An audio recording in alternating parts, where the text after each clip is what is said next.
हमारे समय के महानतम मान्य सिद्धांतों में से एक, क्योंकि ईसाई जीवन अनुभव आधारित घटना है। दुर्भाग्यवश आज बहुत से लोग यह मानते हैं कि जो कुछ वे सत्य मानते हैं उसकी वैधता उनके अनुभवों पर आधारित है। इसका एक हिस्सा अन्य भाषा में बात करने के मुद्दे के साथ आता है, और मैं आपसे अन्य भाषा में बोलने के विषय में बात करना चाहता हूँ। प्रथम कुरिन्थियों अध्याय संख्या 12 पद 1 पौलुस कहता है, हे भाइयों, मैं नहीं चाहता कि तुम आत्मिक वरदानों के विषय में अज्ञात रहो। अन्य भाषा में बोलने के मुद्दे पर बहुत अधिक भ्रम की स्थिति है, क्योंकि बाइबल इस विषय में क्या कहती है इस बारे में बहुत अधिक अज्ञानता है। अब आप जानते हैं, इस प्रसारण में हम किसी संप्रदाय को बढ़ावा देने के लिए नहीं हैं। हम यहाँ किसी दर्शन या परंपरा को बढ़ावा देने के लिए नहीं हैं। हमारा उद्देश्य, हमारी इच्छा बाइबल नामक पुस्तक से एक व्यक्ति प्रभु यीशु मसीह को महिमा देना है, और हम सिखाते हैं, हम पकड़ते हैं, इस अवधारणा को आगे बढ़ाते हैं कि जब आप सत्य के शब्द को सही ढंग से विभाजित करते हैं। 2 तीमुथियुस 2:15 अपने आप को परमेश्वर का ग्रहण योग्य और ऐसा काम करने वाला ठहराने का प्रयास करो जो लज्जित होने ना पाए और जो सत्य के वचन को ठीक रीति से बांटता हो। यदि आप परमेश्वर की स्वीकृति चाहते हैं, यदि आप चाहते हैं कि परमेश्वर की इच्छा और उसकी इच्छा आप में काम करें, और आप अपने जीवन, अपनी सेवा, अपनी सेवकाई पर उसकी स्वीकृति चाहते हैं, तो आपको 2 काम करने होंगे। पहला, आपको परमेश्वर के वचन का अध्ययन करना होगा। आपको इसे सिर्फ पढ़ना ही नहीं है, बल्कि इसका अध्ययन भी करना है। आपको इसकी विषय वस्तु से अनभिज्ञ नहीं रहना है, तथा आपको इसे सही ढंग से विभाजित करना है। आपको अपने अध्ययन को उचित तरीके से निर्देशित करना होगा ताकि आप परमेश्वर के वचन तक परमेश्वर के तरीके से पहुंच सकें, ताकि परमेश्वर के वचन से लाभ उठा सकें जो उसने आपके लिए इसमें डाला है। और वे कहते हैं कि इस तक पहुंचने का तरीका सत्य के वचन को सही ढंग से विभाजित करना है। ये परमेश्वर के वचन का अध्ययन करने का व्यवस्थापरक दृष्टिकोण है। आप समझते हैं कि परमेश्वर का वचन अध्ययन के लिए बनाया गया है। अब जब आप सत्य चाहते हैं तो आपको जाना होगा तुम्हारा शब्द सत्य है। यीशु ने ऐसा कहा है, और आप सत्य जानने के लिए परमेश्वर के वचन को लेते हैं। आपने इसे सही ढंग से विभाजित किया है। अब जब पौलुस ने आत्मिक वरदानों के विषय में कहा, तो मैं नहीं चाहता कि तुम अज्ञानी रहो, उन्होंने समझा कि अनुग्रह के वितरण में आध्यात्मिक उपहारों के विषय से अनभिज्ञ रहना बहुत बड़ा खतरा था। इसका कारण प्रथम कुरिन्थियों अध्याय 12 पद 2 में दिया गया है। तुम जानते हो कि तुम अन्य जाति थे जो इन गूंगी मूर्तियों के पीछे धकेले गए थे। गूंगा अर्थात गूंगा, जैसा कि आपने कुरिन्थियों का नेतृत्व किया था, इससे पहले कि वे प्रभु यीशु मसीह में विश्वास करते, धर्म में शामिल थे, वे धार्मिक कार्यों में संलग्न थे। वे कुरिन्थ में प्रचलित एक महान मूर्ति पूजक धार्मिक व्यवस्था में शामिल थे, और यह पूरी दुनिया में है। इसे रहस्यमयी महान बेबीलोन कहा गया है, जो पृथ्वी की वेश्याओं और घृणित वस्तुओं की जननी है, और उनकी पूजा की गई और उन्हें ले जाया गया। वे इन धार्मिक घटनाओं और धार्मिक अनुभवों से प्रभावित हुए जो इन मूर्तियों के संबंध में थे, जो बोल नहीं सकती थीं। अब आप जानते हैं, आपने लोगों को ये कहते हुए सुना होगा कि हम एक बैठक में थे और हम बह गए। खैर, ये लोग ऐसे ही थे, वे बस धार्मिक अनुभव में फंस गए, और यह सब बुतपरस्ती थी, और यह इन मूक मूर्तियों से जुड़ा है, अर्थात ऐसी मूर्तियों से जो बोल नहीं सकती। अब आप इसके बारे में सोचिए, वे झूठे धर्म में उपासना कर रहे थे, और इन मूर्तियों का मुद्दा, जिसके बारे में पौलुस कहते हैं कि वे बोल नहीं सकते, अब उसे उन्हें ये क्यों बताना पड़ा कि मूर्तियां बोल नहीं सकती। इसका एकमात्र कारण यह है कि यदि उन्हें लगता है कि वे ऐसा कर सकते हैं, उन्होंने सोचा कि परमेश्वर इन मूर्तियों और इन चीजों के माध्यम से बोल रहा है। बचाए जाने से पहले ये लोग अन्य भाषा बोलने की घटना में सम्मिलित थे। आप समझते हैं, अन्य भाषा में बोलना कोई बड़ी बात नहीं है। पृथ्वी पर प्रत्येक धर्म में जीभ से बोलने की कोई न कोई घटना शामिल रही है। मेरे साथ यशायाह अध्याय संख्या 8 पर वापस जाएं। आप में से जो लोग सोचते हैं कि अन्य भाषा में बोलना आध्यात्मिकता का प्रतीक है, यह इस बात का प्रमाण है कि परमेश्वर आपके जीवन में काम कर रहा है। बाइबल का परमेश्वर आपके जीवन में काम कर रहा है। यह आपके उद्धार, आपके अनंत जीवन, स्वर्ग और पृथ्वी के सृष्टिकर्ता द्वारा आपकी क्षमा या उसकी स्वीकृति का प्रमाण है। आप में से जो लोग सोचते हैं कि अन्य भाषा में बोलने का आपके जीवन में परमेश्वर के काम करने और आपके जीवन को बेहतर बनाने से कोई लेना देना है, तो मैं स्पष्ट रूप से कह दूं कि बाइबल में अन्य भाषा में बात करना कोई बड़ी बात नहीं है, क्योंकि पृथ्वी पर हर धर्म में अन्य भाषा में बात करने की घटना जुड़ी हुई है। उदाहरण के लिए यशायाह अध्याय 8। अब हम अपना बाकी समय बाइबल में इस विषय पर लिखी आयतों को पढ़ने में बिता सकते हैं। मैं सिर्फ यशायाह अध्याय 8 को देखने जा रहा हूँ। यशायाह इस्राएल राष्ट्र से बात कर रहा है, और वह कहता है, जब वे तुमसे कहें तो वो जाओ और भूत सिद्धि वालों के पास जाओ। अब वह कौन है जिसके पास परिचित आत्माएं और जादूगर हैं? ये जादू टोना, परिचित आत्माएं, राक्षसी गतिविधियां हैं। हम बुतपरस्ती के बारे में बात कर रहे हैं। हम उस बारे में बात कर रहे हैं जब वे कहते हैं, इस मूर्ति पूजक धर्म में जाओ जिसमें परिचित आत्माएं और जादूगर हैं। सुनो, अब ये झांकना और बुदबुदाना क्या है? वह है, उनके मुंह से आवाजें निकल रही थीं, यह उनके स्वर रज्जुओं से निकल रही बकवास है। यहाँ झांकने और बुदबुदाने की आवाज आ रही है। यहाँ ये परमानंद कथन है। यहाँ पर यह बकवास बात सामने आती है। ये बातचीत की घटना है। किसके द्वारा? परिचित आत्माओं और जादूगरों द्वारा। आप देखिए, जादू टोने के सभी खतरे हैरी पॉटर द्वारा नहीं दर्शाए गए हैं, और उनकी पौराणिक कथाओं के वार्थोग, फिल्मों और साहित्य में दिखाई गई काल्पनिक बातों की अपेक्षा धार्मिक क्षेत्रों में ऐसी बातें अधिक हैं जिनसे आपको डरना चाहिए। क्या लोगों को जीवितों के लिए, मरे हुओं के लिए अपने परमेश्वर की खोज नहीं करनी चाहिए? अब व्यवस्था और गवाही को सुनो। यदि वे नहीं बोलते तो यहाँ बोलते हुए देखें।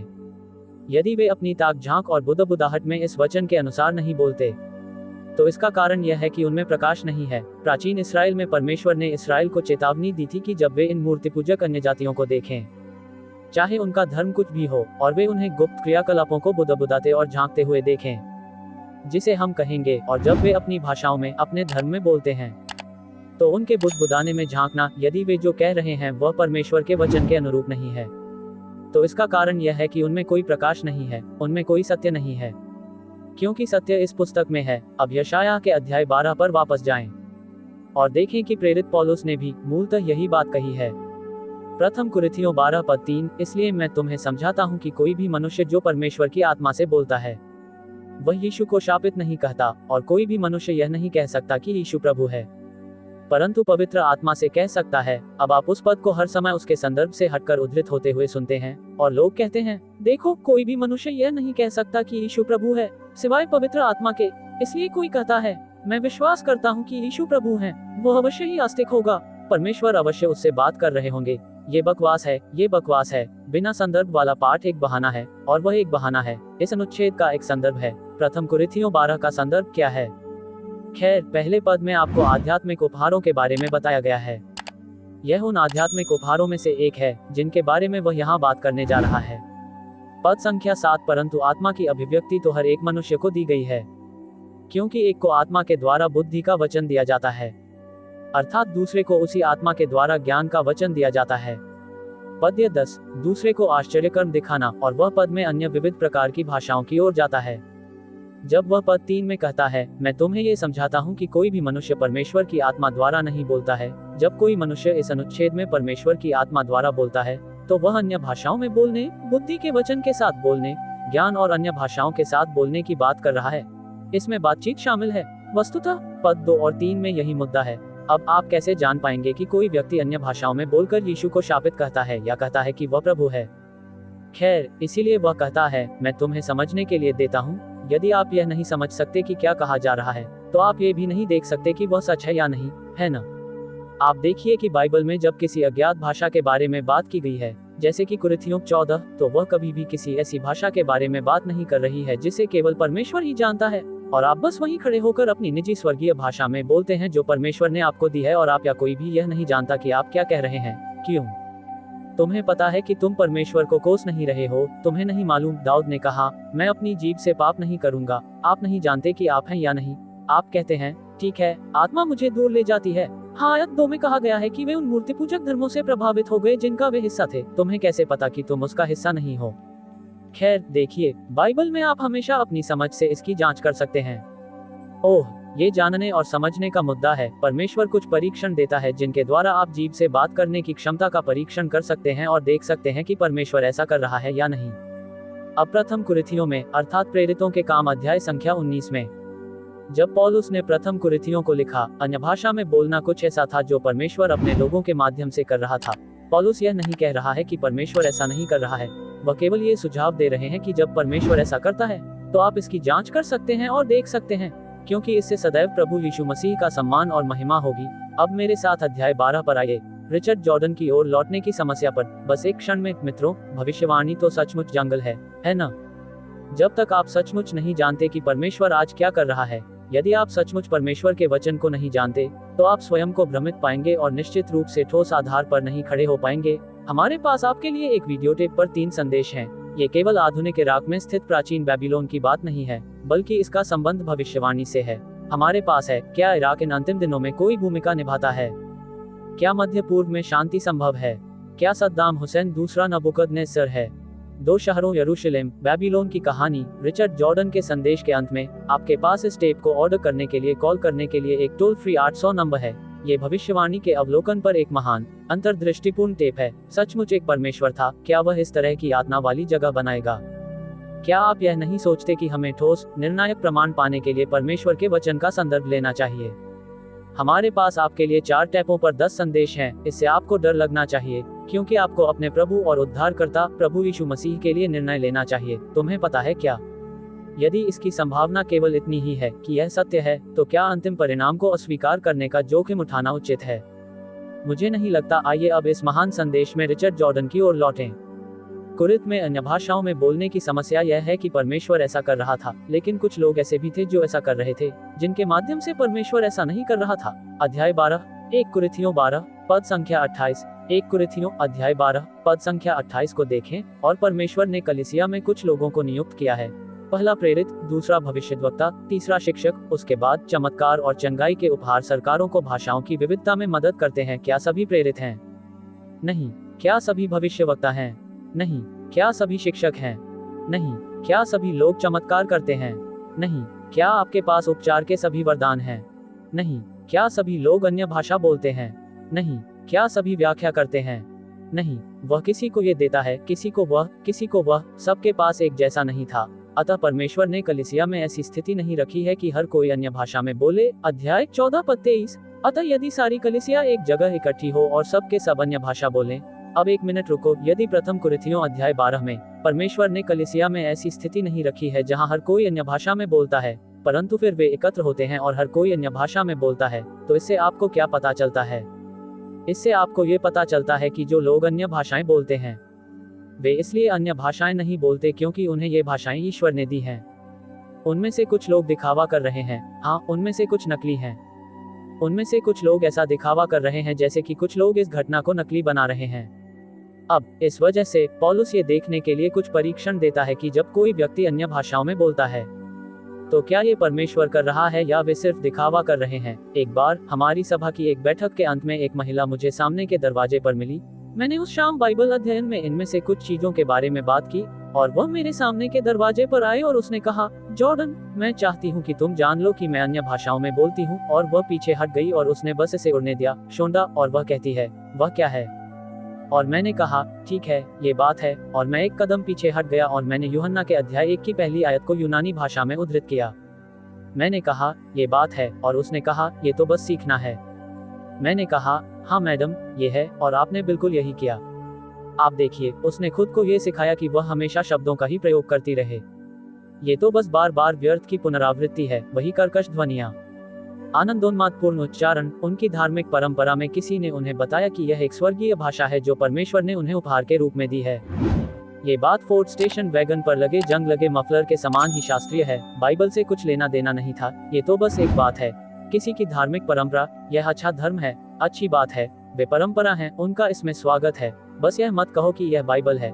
आप जो भी मानना चाहें माने, आप जो भी करना चाहते हो करो। क्या आपको अभी जो कुछ सुनाई दे रहा है वह पसंद नहीं आ रहा? वह ठीक है। बस यह मत कहिए कि यह बाइबल है जब यह बाइबल नहीं है। बोलो क्या, कहो ये तुम्हारा धर्म है। मान लीजिए कि आप अध्याय 12 की दूसरी आयत में वापस आ गए हैं। आप जानते हैं कि आप अपने लोगों के साथ हैं और बुतपस्त धर्मों से जुड़ी अपनी गुप्त प्रथाओं और बुतपस्ती के बारे में बात कर रहे हैं। जो है उसे स्वीकार कर लो। एक आदमी बनो, अपने बारे में सच बताओ, झूठे बहाने बनाना छोड़ो, अपने परमेश्वर के प्रति सच्चे रहें। लेकिन क्या आप बाइबल के परमेश्वर को इससे बाहर रखेंगे? आप कहते हैं, ठीक है, एक मिनट रुको जॉर्डन, तुम्हें ये सब कैसे पता?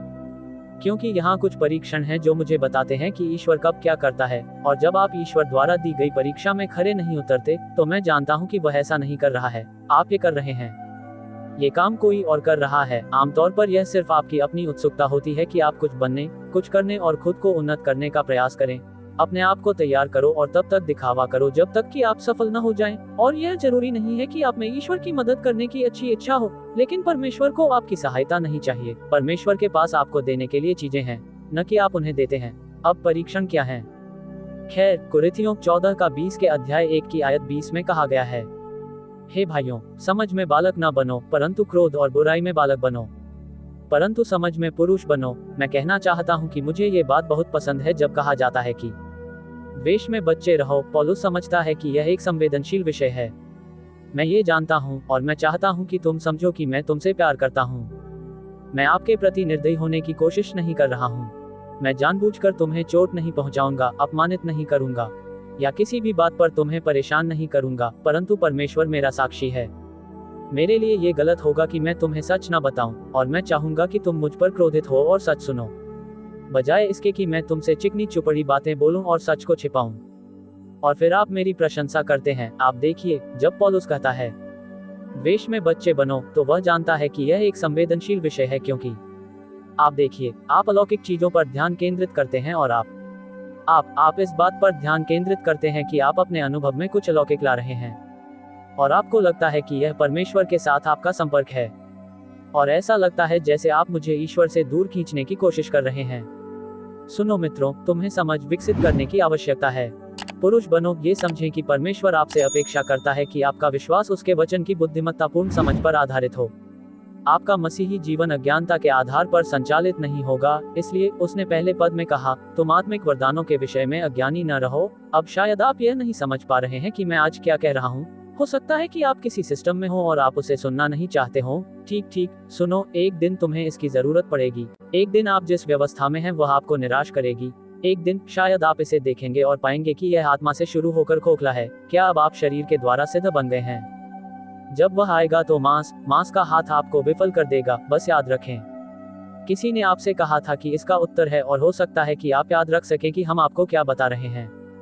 इसका उत्तर यह है कि शायद आप ऐसा नहीं कर सकते, लेकिन याद रखें, इसका उत्तर अवश्य है। हो सकता है कि अभी आपको इसकी आवश्यकता ना हो या आप इसे न चाहें, लेकिन एक दिन आपको इस अनुच्छेद में दी गई चीजों की आवश्यकता पड़ेगी। व्यवस्था में पद संख्या 21 में लिखा है कि मैं अन्य भाषा बोलने वालों के द्वारा इन लोगों से बात करूंगा, तो भी वे मेरी न सुनेंगे। यहोवा की यही वाणी है। इसलिए अन्य भाषाएं विश्वास करने वालों के लिए नहीं, परंतु अविश्वासियों के लिए चिन्ह हैं।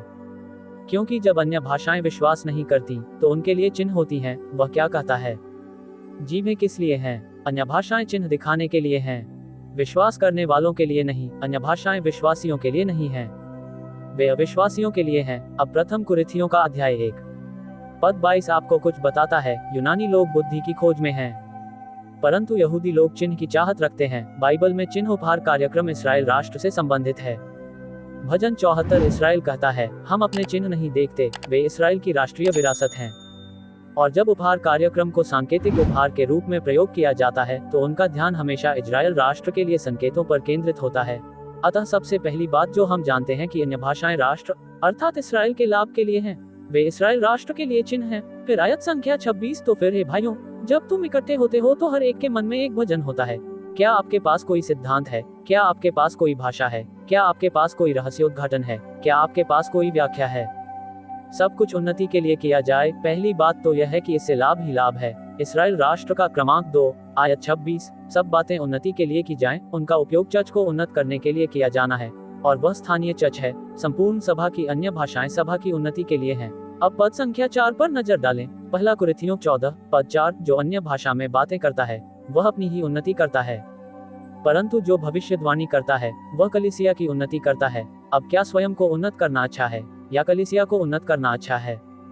खैर, आयत कहता है सब कुछ उन्नति के लिए किया जाए, अपने आप को नहीं, बल्कि चर्च को। आयत 12, वैसे ही तुम भी जो आत्मिक वरदानों के लिए उत्साही होकर प्रयत्न करते हो, इस रीति से प्रयत्न करो कि कलीसिया की उन्नति में अपना योगदान दो। आत्मिक उपहारों का उद्देश्य आपको उन्नत करना नहीं है, बल्कि कलीसिया को उन्नत करना है। लेकिन चौथी आयत में जो व्यक्ति है वह स्वयं को उन्नत कर रहा है।